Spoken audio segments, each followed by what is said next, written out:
Then it's just about volume, money making, maximizing profit.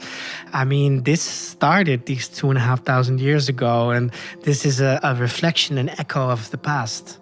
But it's just one past, one echo. And I think we need to echo our other past, our other history.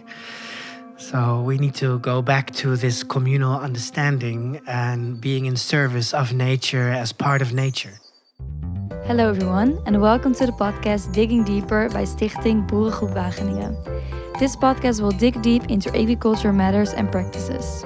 From the fields of the Netherlands to the far-reaching corners of the world, we explore a broad spectrum of agricultural topics to hopefully educate and inspire you, our listeners.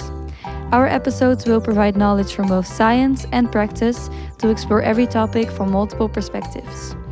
We are on a mission for a social, just, and sustainable food system that nourishes both people and the planet. We invite you to be a part of this mission. So, without further ado, let's start digging deeper together by diving into this episode. Our guest in this episode is Edo Cáceres Salgado. With Chilean roots and a strong connection to his ancestral lands, Edo got in touch with agro-ecology and regenerative farming while setting up his own farm in Chile. Working there with smallholder farmers and indigenous communities has led him to set up his own company selling natural cosmetics, Newen. And it also gave him a different perspective on place, economy, and culture. In this episode, we talk about our roots, our connection to the land that we live on and to the people around us, about bioregions, and about creating thriving local economies. My name is Matti, and I'm the host of today's podcast. I'm sitting here together with Edo. Welcome, Edo. How are you? I'm doing fine. Nice. Thank you for having me. Thank you for inviting us into your house. We have a beautiful view already on your garden in the back. Can you tell a little bit about yourself, about the work that you do and how you got into that work? Let me see. I was born in the northern part of the Netherlands, in a very rural area in a small village called Koedijk. So my connection with agriculture has always been there. So my parents originally come from Chile. They were political refugees. They arrived here in the 70s, so I was born here. But I always had a very strong root with my, with my ancestral lands in Chile. And then about 14 years ago, I moved from the Netherlands to Chile to start a farm. And that's where I got introduced with agro-ecology, with regenerative farming, with agroforestry, syntropic systems. So I've been working there for that period, and from building our own farm, that moved into working with smallholder farmers and indigenous communities. And that work resulted in setting up a company in natural cosmetics. And working with natural cosmetics, that really moved me into having a different view on places, economy, and cultures. And so for us, working with our company or working with these communities is about creating thriving economies that are in service of places. And the places, most of the time, are bioregions. That can be a watershed or an ecosystem. So that's kind of how I got into it. Beautiful. So you started your company, which is called Newen, in Chile? Yes. And then you moved it back here? Yeah, so I started the company in Chile, but I did it at the same time in the Netherlands. So I was always working on both sides. And for the last 3.5 years, ever since Corona, I've been situated in the Netherlands. And I've been living here in Zuid-Veluwe, Boerengroep, next to Wageningen. Yeah. Could you tell us a little bit about the place where we are right now in Boerengroep and what you're doing here? So this place where we are is the family house for my wife. Our daughter was born here last year, so she's 4th generation in this house. and it has a small plot of land, a forest. So I've been looking at this forest and I've been implementing some syntropic techniques. I've been changing it from just pines to something more like a food forest. But I've also been introducing some old grains that I got from Marcel van Silfhout, from Graangeluk. So I'm recreating raadakkers and terrasakkers in the forest. So I'm combining forestry, so perennial system with annual system, and it's an experiment that I'm doing, and it's also this is my how could you say it? This is my my learning space.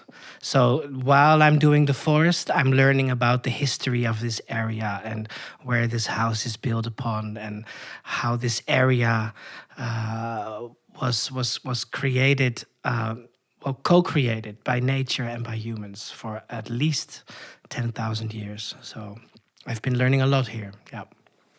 And you already mentioned the concept of a bioregion. Yeah. You're also working with the South Veluwe watershed, which is a bioregion. Yeah. And if I understood correctly, I think Newen is also a part of this bioregion, amongst other initiatives, projects that are situated in the same watershed. Sure. What are you doing with South Veluwe watershed, and what does it exactly entail? So everybody who lives here in the South Veluwe watershed is part of the South Veluwe watershed, humans and non-humans. So this area, this watershed, is formed after the last glacial period, about 11,500 years ago, and so we have two glacial hills, the Veluwe and the Utrechtse Heuvelrug, and it goes into a point all the way to the south, and it ends at the Rhine. It starts somewhere at the Goudsberg. I mean, it's much bigger, but our watershed specifically, from I think it's called Goudsberg and Lunteren, all the way to the Rhine, all the water flows down to the Rhine. So everybody who lives in that watershed is part of our watershed. But we have lost this idea, this notion on how we relate to the areas where we live. So, and yes, Newen is also part of this watershed because we have a store in Wageningen. And also because we have a foundation that is working on biocultural restoration by connecting places with economies and cultures. So what we see in this watershed is that we want to bring back this notion that we are interconnected, interdependent with the place where we live. So we depend on all the water that is being captured in this watershed, and that really sets the stage on how we do things with each other, how we do our agriculture, where we drink our water, how our roads are made, where our houses are built. All these things, they all are interrelated. And also how we relate to each other. So it's a confined space that we're looking at. It's also something that outside of the Netherlands is much more known. So when you work in South America, then the notion of a bioregion is much more pronounced because you can actually see the water catchment. You can see where the hills are, and you can see where the mountains are, and you can really hear and see the river much more pronounced. So people have a better idea of what a bioregion means. And here in the Netherlands, because we're all being taught that it's completely flat, we don't see that. But actually, we do have watersheds and we do have bioregions. We just need to remember it. Yeah. So how would you exactly define a bioregion? Is it mostly formed by the watershed and where the boundaries of this watershed are? I mean, it can be. It can also be a wetland system, for instance. So I work in South America with an indigenous community, and they live in a very big wetland system between the sea and a mountainous area. And there it's not necessarily a watershed, but a wetland system. So it also differs from areas. So a bioregion most of the time is an ecological boundary. And in our case, the boundaries are the rivers and the glacial hills. Yeah. I see. What are examples of kind of projects that are happening in this bioregion, the South Veluwe watershed? So our watershed in the Netherlands is very special because it's the only glacial formation that we have in the Netherlands. So it's unique. But another thing that's also unique is that on these hills, some of the first agriculture started also in the Netherlands. So you have some in Drenthe, you have some in the south of the Netherlands, and you have it here where you see the raadakkers, where there were lots of bostuinders also. So people that did perennial work and also later on combined it with annuals. So there's a very long history here in this area of proto-agriculture and agriculture. And also because of the glacial formation, we have lots of different soil types. So later on, also the Wageningen University arrived here. But that was much later. The culture of doing agriculture in this area is very old, is millennial, ancestral. Yeah. So that makes it unique from a history perspective, from a more, how would you say it, a more modern perspective. This is in this area. You have Streekwaar. I also work for Streekwaar, which is an agro-ecological producers union. And actually, this project started out of Streekwaar because I was working with them, and I'm working with them on building a logistics system.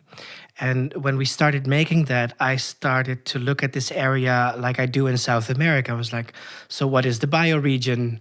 What is the area of logistics that we need to do? And then we mapped where all the producers of Streekwaar are, and they're exactly on those glacial hills. And what was very interesting is that if you look at the mapping of the Streekwaar producers, and if you put it next to the mapping of where the raadakkers are or where agriculture started, it's almost a mirror.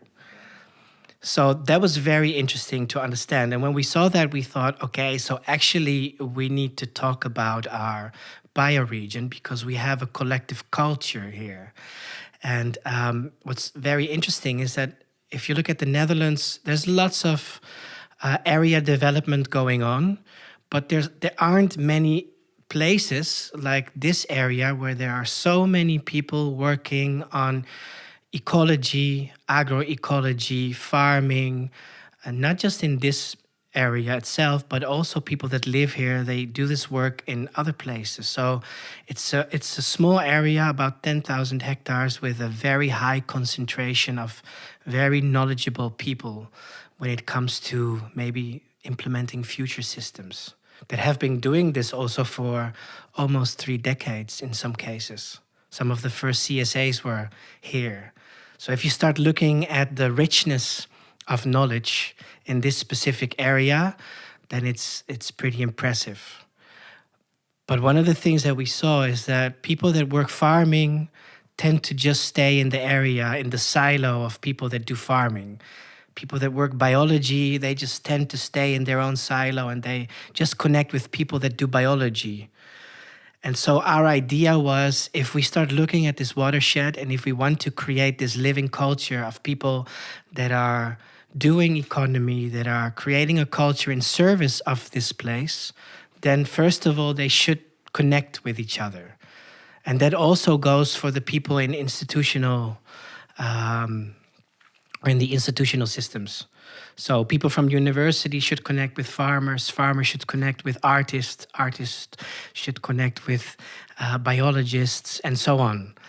So we thought, if we start doing assemblies where we invite all these people to talk about common topics, then they will find out that there's lots of commonalities happening here and that there is lots of potential for cultural weaving. And these assemblies that you're talking about, they are already happening and have been happening? Yeah. Since when has this started? So last year, we were selected as one of the 4 innovation places in Europe that are looking at innovations in food systems. But we took it as we took a more territorial approach. And yes, we want to talk about innovative food systems and food sovereignty, but in a bioregional context, with our own culture, our own history, our own ways of doing, our own producers, and also creating our own vision and working on our own future. So we did our first assembly in September in the Ommuurde Tuin from Esther Kuijlen. Last September. Okay, yeah. We had more than 70 people from het waterschap to the university, from the province, from the municipalities, farmers, artists. The youngest person was 7 weeks old, which was my daughter, and the oldest person was 70-something. So we had also a very broad age range. We had men, women, people with a migratory background, because also this area in that sense is very special. If when you look how people are already very caring to each other and very welcoming. This is one of the qualities that we have here in the area of Wageningen, Bennekom, Ede, is that it's, so you have the faith-based communities from the Bible Belt, but you also have lots of people with a migratory background from the AZC's, and then you have very political engaged students. So all of this together creates a lot of potential for some very nice visioning and dreaming together, yeah. And this assembly is one example of bringing people together and creating opportunities for exchange. Do you want to organize more of these assemblies? And maybe also what are other ways in which you're trying to create this network and more of this social exchange also? So the first one was in September. The last one we did, the second one we did was 2 weeks ago in Lunteren at the Grote Fort from Remeker.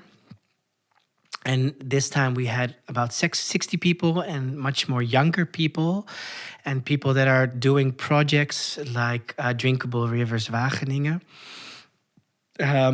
But we also had people from Renkumsbeekdal and Gletsjerparadijs, and also from the Waterschap. And what was really nice is that during that whole assembly, that whole meeting, where last time we had a deep dive into our collective history. We went 400,000 years back in this area, and we went all the way to the now, and from there into the future. We had a theater performance by the Waterlanders that was speaking.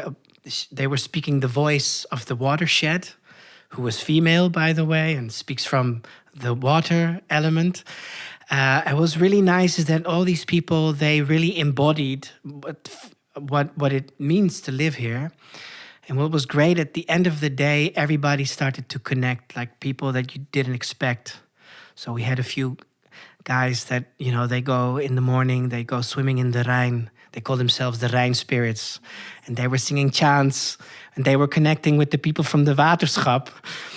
That those connections aren't obvious, but it happens. And it happened in that assembly. So those are the things that we want to do, or that we do. And we want to do these assemblies at least once a year, so that we have this collective cultural ritual with each other, where we come together also, where we remember where we come from, where we understand where we're going to, that we also know each other from different areas, that we can see the potentials with each other and have open conversations about what it is that we need as humans and what it is that we need as a collective watershed, and how we can be in service of creating the right conditions for future generations. That those conversations we need to continue.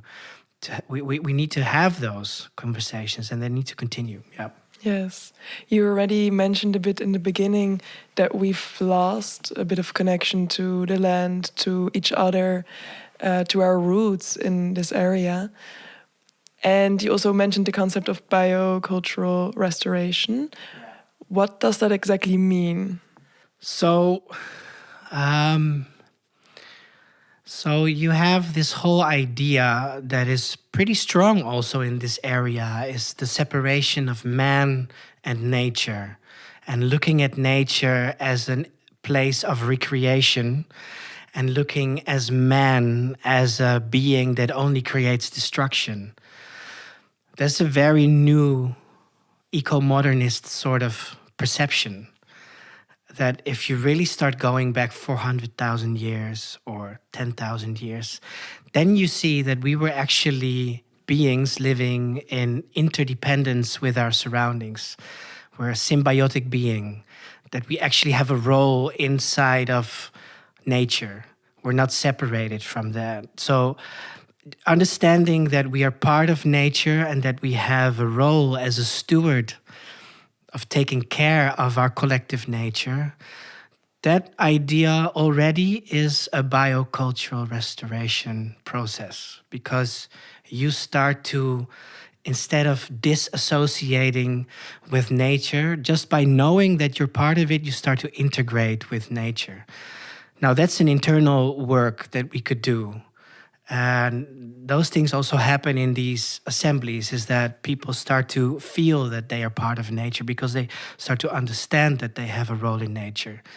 Now, there is also a physical way that you can do that, is that you start working with nature. One of the ways of doing that is to become a farmer, to live with the seasons and understand that, you know, that that there are cycles and that you're part of the cycle. And once you start doing that, you already start to resonate with the rhythm of nature and you start to become nature.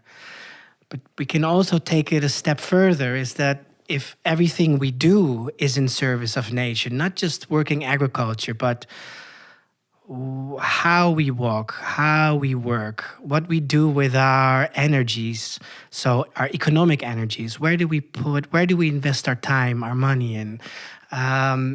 Maybe the work that we do can be in service of nature. Maybe the conversations we have can be in service of nature.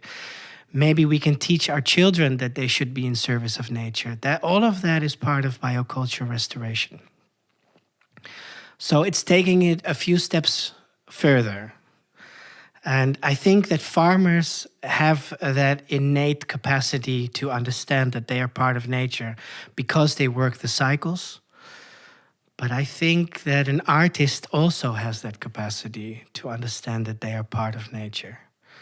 So my vision would be that all our companies, all our endeavors are in service of nature. So that our culture, that we create a culture that is in service of nature. Or our place. So our place is our nature. So and in our case, our place, our nature is our watershed. And if we understand that this watershed is like a collective consciousness, that if she is completely in resonance with what she's supposed to do, then she becomes an identity, and we can speak to her. And we can recognize her and we can take care of her so that she can take care of us. You give a very beautiful description of being a farmer and living with the rhythm of nature and the seasons. And you already spoke a bit also about what you're experimenting and playing with in your own land here close to Bennekom, trying to move back to an agricultural system that maybe was in place here hundreds and thousands of years ago. How do you get access to this kind of knowledge? Where does that knowledge come from? Because I can imagine that has also been partially lost over time with other types of agriculture coming in and us losing that connection to our land and traditions. For sure. We lost a lot of that knowledge. Like we don't remember a lot of that knowledge. But so, for instance, the area where we are now originally was called Moftbos. And so there's a few stories about where the name comes from. But one of the stories is that it's connected to the Mopates. And in the times of the Germanic tribes and the Celts, or the Klokbeker culture, the Mopates was the Trinity goddess, and that if you took care of this Trinity goddess, then the horn of abundance would arrive and there would be abundance in the land. So this forest is where she would live. So this is Moft Bos is a sacred name. So that's already very old. And so there's a few ways of looking at this trinity of abundance. We look at the trinity of abundance if you take care of place, so where we live, culture, who we are, and economy, what we do. If those three things are in balance, then we create abundance. So that's a very old knowledge, and it's something that we can take to the now. So that's one way how we can remember these things. But it's also about talking with people like Esther from the Ommuurtuin has lots of knowledge about the beken, about the old stories from this area, talking to old neighbors, reading about this area. There's lots of knowledge to be to pick up. It's lying there. It's just that sometimes we don't take the time to dig deeper. Another thing also is to understand where our agriculture comes from. So, for instance, all these old grains that we have here originally come from Turkey. And if you start looking as where they come from the Fertile Crescent, and you start seeing that all these places where agriculture started were sacred places, like Göbekli Tepe, and you see that places like Stonehenge, or there they found like a type of Stonehenge in Tiel. They're all copies of these old places where agriculture comes from. And then you can already tap into this old understanding of who we are, where we come from, our relationship to immigration, our relationship to migratory populations of man and seeds. Like you can just look for these things, but it's also taking the time to connect the dots. Yeah. And maybe it's also about a different way of looking and wondering again about our environment and the roots. I think also, I mean, I've been working with indigenous communities for the last decade. So also I have a different maybe approach of looking at things or listening to things. I didn't go to the university, or I didn't go to an agricultural education. So I learned by doing, by praxis. And I learned by listening to people that learned the same way, and that they taught me by storytelling. And so storytelling gives a lot of information. So also I have maybe a different wiring to listen to stories and make connections, and maybe look in a different manner to our surroundings. So maybe it's a combination. But what I do see is once people start seeing these things, they embody it pretty quickly. They understand it pretty quickly. So that's what we try to do on the assemblies, do really good storytelling. Yes. Yeah, and foster connections that otherwise maybe wouldn't happen, I can imagine, like the one you just described. Yeah, and do storytelling on a human level. So sit with each other in a circle, look at each other in our eyes, maybe have one-on-ones. Like all these things are very important to have this knowledge exchange on a human level, because those are the things. I mean, going to the university, of course, is very good and necessary, but only listening and looking at a PowerPoint, that's not the same. It's not the same. Yeah, I agree. To maybe go to a bit of a bigger scale, you said that the South Veluwe watershed is supported by the European Union Green Deal. How did that start? Because it sounds like quite an interesting combination also of a bottom-up approach and a top-down approach to somehow support and finance that. How does that work, and how did that start? So I just told a little bit about these four innovative areas in Europe. So you have Northern Europe, Sweden, you have Slovenia and Italy, and then you have the Netherlands here, the area around Wageningen, but we took it a bit broader and we said, so we should talk about our territory, and our territory is a watershed that is our bioregion. And so that came from this approach from the European Union to have a look and to see where there is food innovation. And so we thought, well, we have streekwaar in this area, and 40 agro-ecological producers is pretty innovative if you compare to the rest of the Netherlands or maybe even to the rest of Europe. So that was sort of the starting point. And this mapping of where all these producers were, where they have their lands and where they are producing, and mirroring that with the raadakkers, this is how we understood, okay, we have to take it broader. And so we were part of it's called the shared Green Deal from the European Union, and so we got funding to do these assemblies to talk about in essence our food systems. But we thought, no, we should talk about our culture, because everything else comes from there. Our food systems, our education systems. We need our education systems to have a good food system. So we took culture as a more overarching topic, and then we said, well, it's about our area, so it has to be about our place, our territory. It should be about bioculture. So that's kind of how we started. And when did that happen? That happened last year, and then the first assembly was the one in September. Yeah.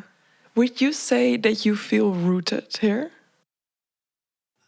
So strangely enough, we left the Netherlands about 13 years ago because we didn't have the idea that what we wanted to do was possible here in the Netherlands. Also because in that time I was trying to speak with people about regeneration, or also about bioregions and territory, and also speaking to some farmers that were doing maybe more innovative farming. They still didn't understand that topic. It wasn't really landed here in the Netherlands. It was more about individual projects, not about collective territorial projects, or not even projects, just movements. So when I arrived in Chile, I found already that they had, and just South America in general, that they have decades of experience of territorial communal work in agroecology alone, and systems from 1 hectare to 2,500 hectares, or full ecosystems with communities involved. And so when I got there, I was like, wow, this is where I want to learn, because they have the experience. Then during Corona, when we came back to the Netherlands, out of necessity, we came back and we just started to root more here. And finally, we ended up here in this area. I got connected to the agro-ecology network and started meeting people here in this area. And then I thought, wow, it's happening here now. I want to be part of this. And then each day I feel that I'm becoming more rooted here, and actually I don't want to leave this place. I see that there is so much groundwork that has been done, but there's so much still that can be done, that I see that I have a role to play and the responsibility to take here also, especially now that my children are born here, that they're going to school here. Like I feel like I'm rooting deeper and deeper each time, yeah. Would you say that the examples that you're describing from Chile are some sort of inspiration for you also, and a drive maybe for the work that you're doing here to create something similar? I mean, of course, they're very inspiring. There's also lots of challenges there on quite a scale, from mega forest fires to extreme drought and privatization of rivers, and high-level deforestation, and issues with land rights in indigenous communities. Like everything that you don't want to see somewhere is happening there, and at the same time, everything that you would love to see is also happening there out of necessity. So I mean, I think the biggest inspiration I see from there is the resilience that people have built into their communities and into their personal lives and their systems. So that's a big inspiration, for sure. But also we have a different context here. So also we need to do things that are appropriate to our context here. So that means that we need to understand our common history. We need to understand our common foundations, and we need to envision and dream a common future. But there's definitely potential for exchange.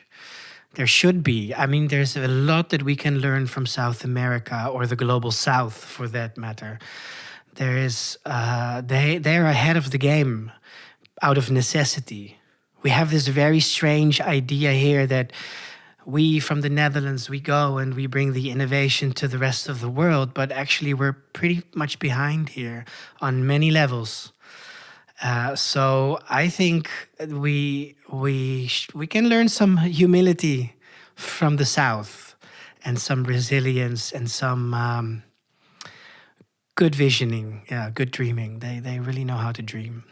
And you would say that dreaming and also these bioregions that you describe are fostered out of necessity, or are maybe also the other way around, partially disappearing because of privatization, huge forest fires, the problems that you're describing? Yeah, so I mean, so both things are happening there. So you see land displacement from people. You also see intentional communities popping up. I mean, there's so many young people there working the land, from, I don't know, young people in their 20s doing keyline systems with syntropic forestry on a big scale.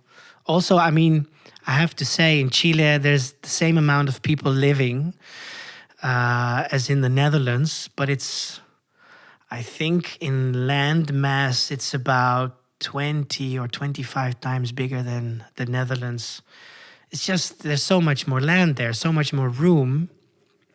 At the same time, a lot of this land is prone to forest fires, and the desertification is also extreme. So people need to learn really quick there how to implement the system. So they don't think too much about it. They do over there. And so yeah, you see people that are being displaced, but you also see people that are implementing on a big scale, out of necessity, because of these forest fires, this land displacement. Yeah, people want to be independent there also. It's so big that if you live deep in the south, I mean, going to the capital is just very, very far away. Chile is very long. It's about 3,000 kilometers long. So it's very difficult. So you need to also be very independent. People are very used to creating their own electricity, making their own water wells, producing their own food, doing their own homesteading, like preparing for the whole year, building their own houses. And they're young. People doing all of this, what I'm saying, they're sometimes like in their 20s doing this. So we can learn that from them, yeah. For sure. I can imagine it's also quite a contrast to spend quite a lot of your time over there in Chile and quite a lot of your time here in the Netherlands. I mean, I'm most of the time in the Netherlands now. I mean, I used to be most of the time in Chile, but I'm here in the Netherlands, in the Zuid-Veluwe watershed. This is my home now, yeah. What would you say drives you in the work that you're doing here in the watershed? So I think my drive is that what I'm seeing, because I've been looking at the Netherlands also my whole life, and I've been seeing issues that I see happening in Chile. I see them slowly coming to the Netherlands. And we have this idea here that we're safe, that, you know, all of these troubles, like huge forest fires, they're not going to happen here. But I can already see signs that it's coming. So my drive is, because my children were born here and we live here, I think one of the drives that I have is that I want to see my children become very resilient. So I love to see a culture that is focused on future generations that are not only resilient, but are taking care of their surroundings. I think that's what we need. And I think that's what we've lost here. So one of the drives is to make a more resilient community. Yeah. And you say it's one of the things we've lost here. Are there any other examples of movements like we are seeing here in this watershed that are happening in different places in the Netherlands or maybe in Europe where we've also lost this connection? So I think in other places in Europe, there's more of a notion of territorial and communal work. Like in Italy, you have the biodistrettos. They're very known, so they work already on this territorial level. I think the Netherlands especially is a very individualistic, very competitive, looking at scarcity kind of culture.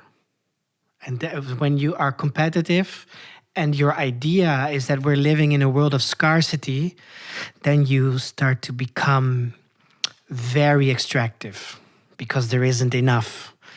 And so these territorial communities that are about communal living, they're all focused on abundance. So I think that's what we lost here in the Netherlands. I think in other parts, it's still there. If you look at maybe more southern countries, in many cases, it's still there or it's coming back. So in Spain, for instance, you see that a lot of young people are going back to the ghost villages also. And they're also taking a bioregional approach. Because I think it's something human also that we create this collective notion of living in a place as a community. And so I think it's also something that is just coming back. I think now it's also coming back in the Netherlands. But I think it's everywhere in the world. It's just once you see it and you can connect to it. If you just go to the Albert Heijn every day or to whatever supermarket and you just depend on the rest and you don't see it. Where do you think that started, this lost connection? So in the second assembly, we did a long timeline of human history. So we started with the Neanderthals, and then we moved into the last ice age, and then we moved from. We did this talk together with Malika Sieremans, and then we went from these combined systems. So 10,000 years ago, you had these systems where they were doing gardening, like forest gardening, combined with annuals and hunting gathering. We had this very abundant symbiotic system where it was all about abundance and like living in commons.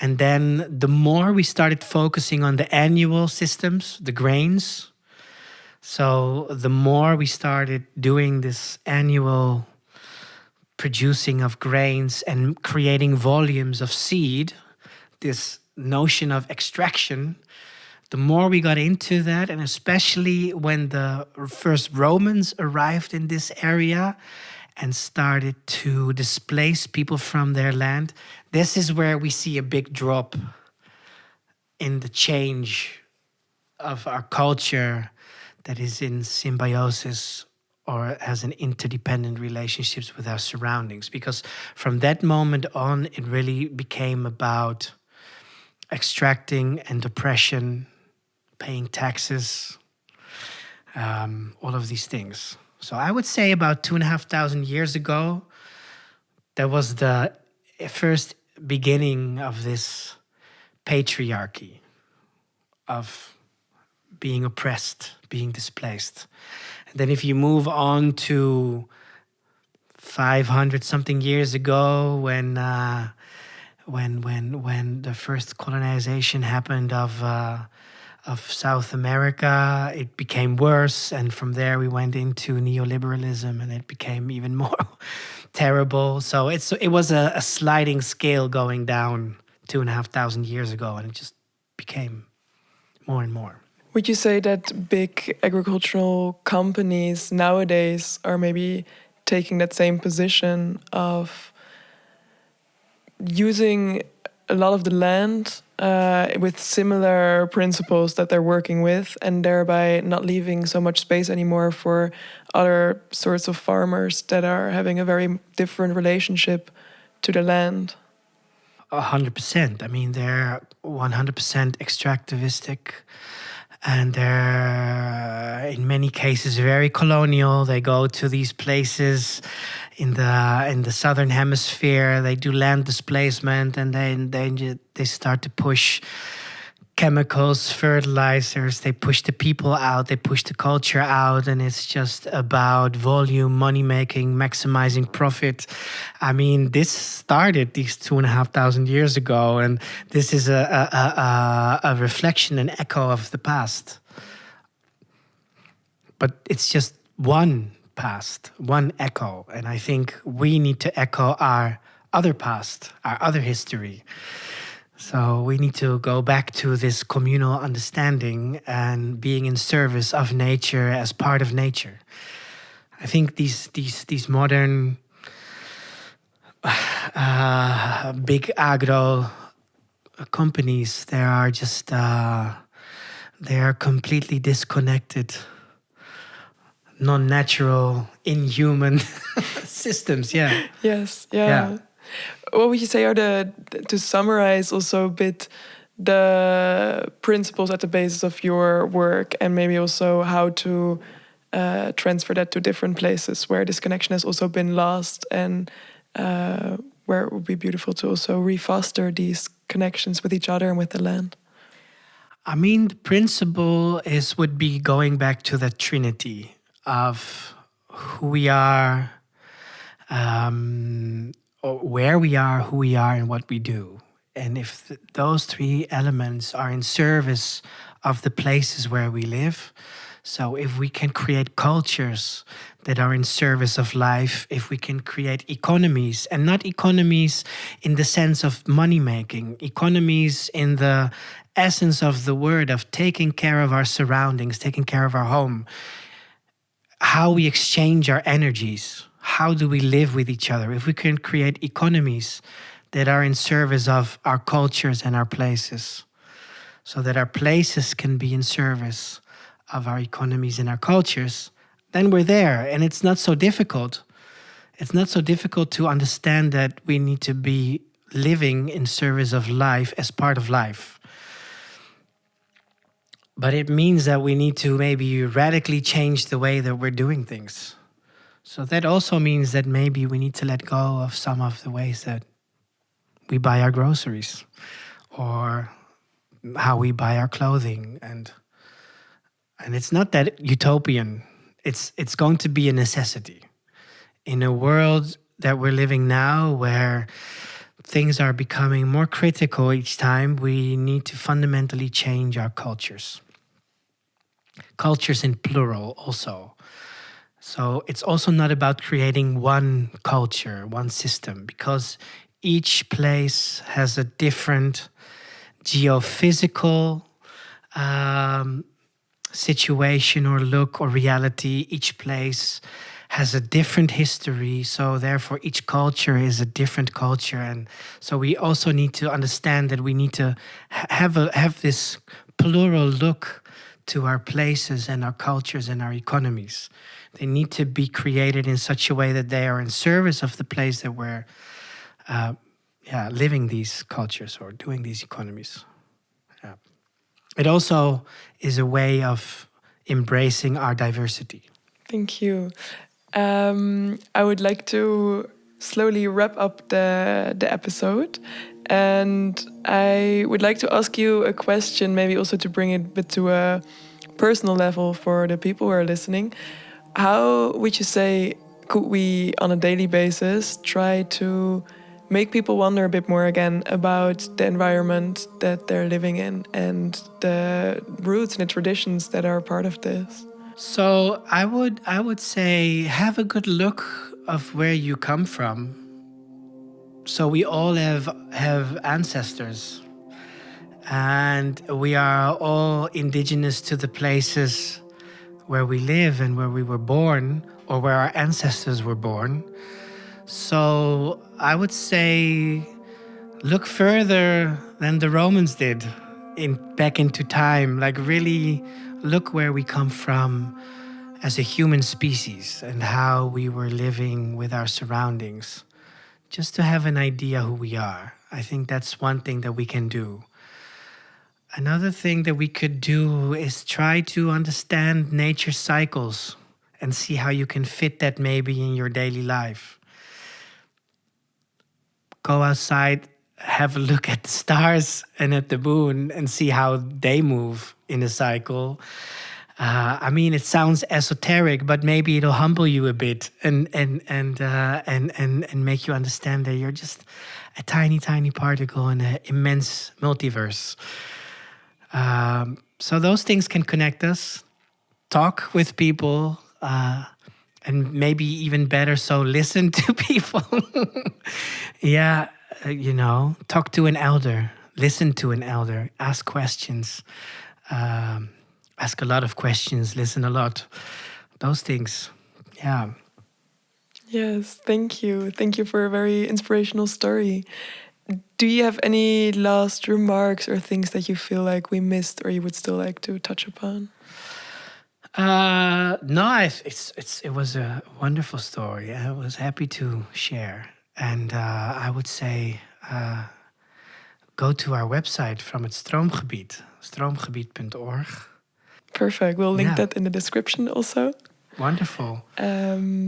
And yeah, because my next question was going to be, is there any way for people to get involved? But I guess that's the best way to go, to have a look on the website. Yeah, so Instagram, Stroomgebied, Zuid-Veluwe, website, stroomgebied.org. Those are the best ways. Have a look over there and connect with us. Perfect. Thank you. Thank you. Thank you for listening. I hope you feel inspired by Edo's story to reflect upon your own connection to the environment that you call home. If you are interested in the work that Edo is doing and in the activities that are happening in the bioregion South Veluwe watershed, have a look on their website or on their Instagram page that are linked in the description. If you want to know more about the Boerengroep Wageningen, the organization behind this podcast, you can find our details in the description below. We are on Instagram, Facebook and LinkedIn. You can also come to one of our open meetings every other Tuesday or to one of our informal breaks every other Thursday, where we chat and we enjoy drinks together. If you have any questions or if you just want to reach out to this podcast, feel free to send us an email on podcast_diggingdeeper@outlook.com. Thanks again for listening and have a good day.